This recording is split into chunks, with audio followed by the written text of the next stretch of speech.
Olá, graça e paz. Esse é o programa Texto e Contexto, um programa da TV Viva Promessa, onde nós conversamos sobre temas de natureza doutrinária e teológica. Eu sou o pastor Eleilton e é uma alegria ter você por aqui. Bom, nós vamos começar com um texto que nos foi enviado pelo perfil do Instagram, @bentes_stm. Esse perfil pediu para que nós comentássemos aqui sobre Romanos capítulo 9, versículos 22 até o 24.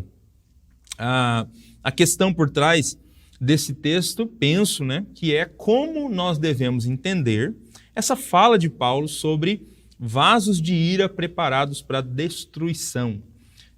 Eu vou fazer a leitura desse texto antes de nós esboçarmos aqui qualquer comentário a respeito dele. Eu quero fazer então a leitura desse texto de Romanos capítulo 9. Se você puder acompanhar essa leitura, o texto diz assim: E se Deus, querendo mostrar a sua ira e tornar conhecido o seu poder, suportou com grande paciência os vasos de sua ira, preparados para a destruição? Que dizer se ele fez isso para tornar conhecidas as riquezas de sua glória aos vasos de sua misericórdia que preparou de antemão para a glória, ou seja, a nós, a quem também chamou não apenas dentre os judeus, mas também dentre os gentios. Bom, como entender então essa fala do apóstolo Paulo aqui nesse trecho sobre vasos de ira preparados para a destruição e vasos de misericórdia que Deus de antemão preparou para a glória? Então, nós vamos comentar então esse texto. É importante para a gente fazer análise de um texto como esse, de a gente tentar entender o contexto onde esse texto está inserido. Tá? Se você já leu a carta de Paulo aos Romanos, você deve se lembrar que os capítulos 9, 10 e 11 de Romanos são capítulos que a gente chama de capítulos nacionais, porque são 3 capítulos que Paulo se propõe a falar sobre Israel. Depois de apresentar o evangelho que ele prega, Paulo faz uma apresentação belíssima do evangelho em Romanos, na carta aos Romanos. E ele vai meio que o tempo todo buscando base, inclusive, para aquilo que ele está falando no Antigo Testamento. E aí chega um ponto da carta que parece que Paulo ele quer mostrar os planos de Deus para Israel.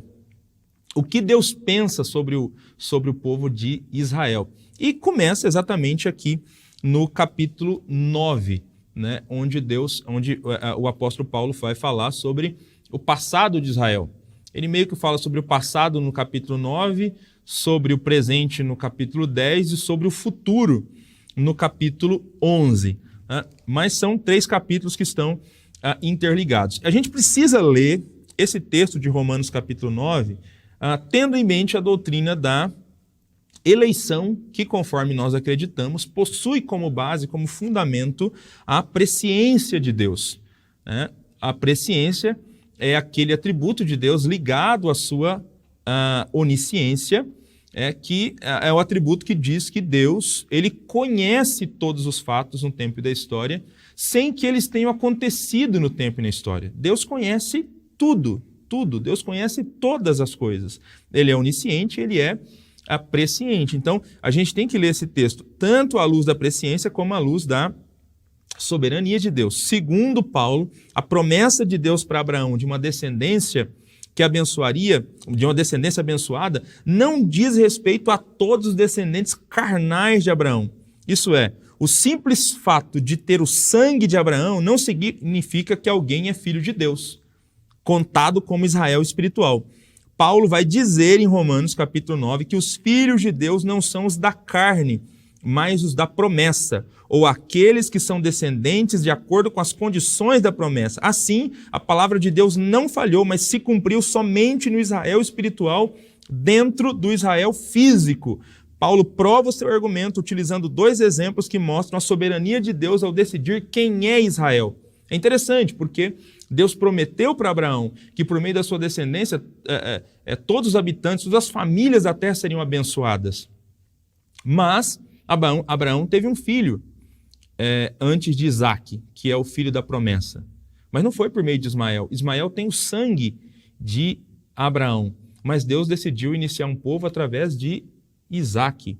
E aí depois, Isaque tem Jacó e Esaú, 2 filhos, mas Deus decide que a sua descendência será estabelecida por meio de Jacó, e não por meio do primogênito de Isaque, que era Esaú. Então Paulo vai mostrando isso, que Deus decidiu formar o seu povo por meio de Isaque e por meio de Jacó.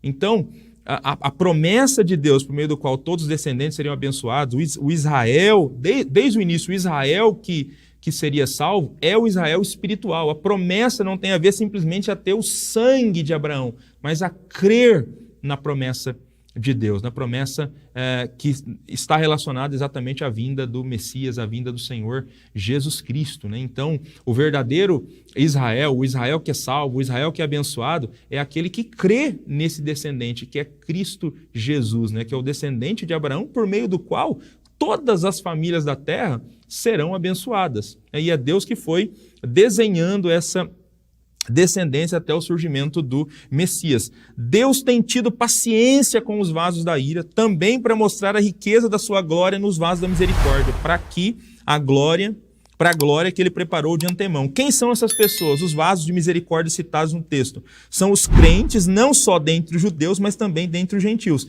Deus tolerou os pecados da nação judaica, porque a sua existência era essencial para a salvação do mundo.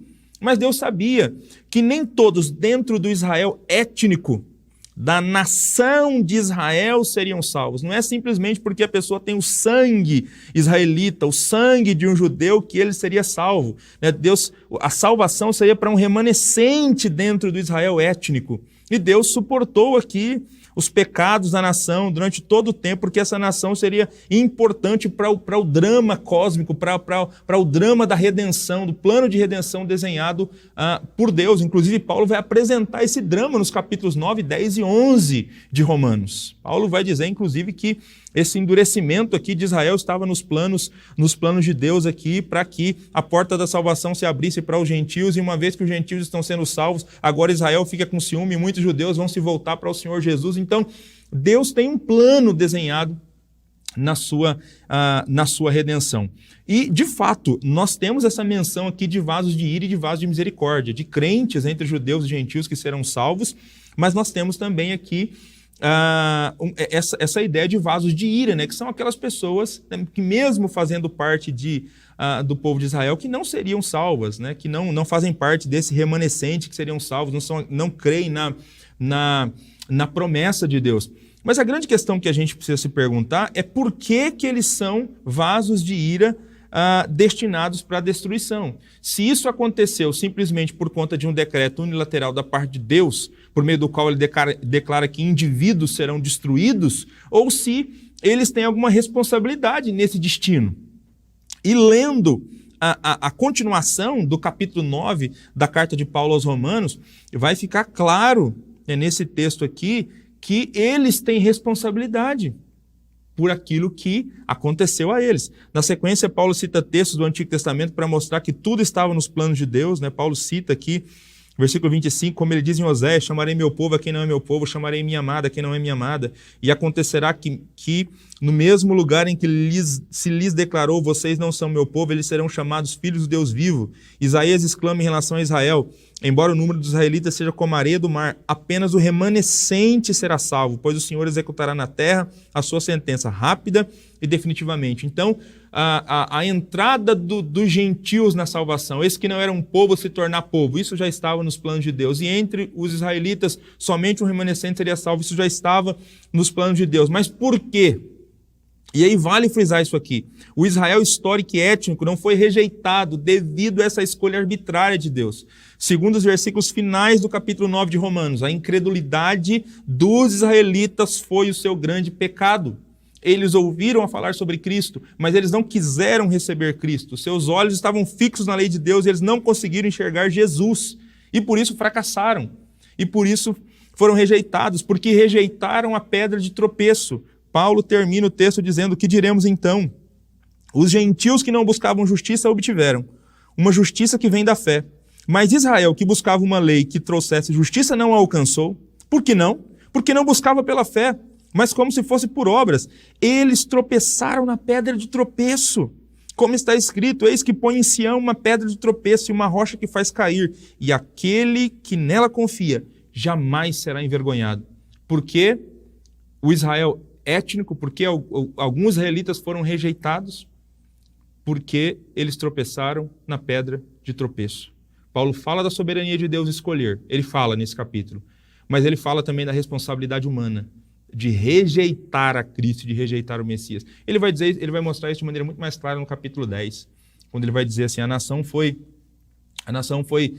rejeitada, os gentios agora entraram no plano da redenção, e foi porque Israel não ouviu. Paulo vai deixar claro no capítulo 10 que não foi por isso, eles ouviram, a mensagem foi pregada a eles, mas eles são rebeldes e eles não quiseram abrir os seus ouvidos e receber o Messias, não quiseram crer em Cristo Jesus como Messias. Então, é assim que a gente entende esse texto. A gente precisa entender esse texto levando em conta todo esse contexto apresentado na carta de Paulo aos Romanos. Paulo falando da soberania de Deus, mas falando também nesse mesmo texto sobre a responsabilidade humana. Tá? Obrigado ao nosso irmão que nos mandou esse texto para que a gente pudesse comentar aqui esse texto sobre Romanos capítulo 9.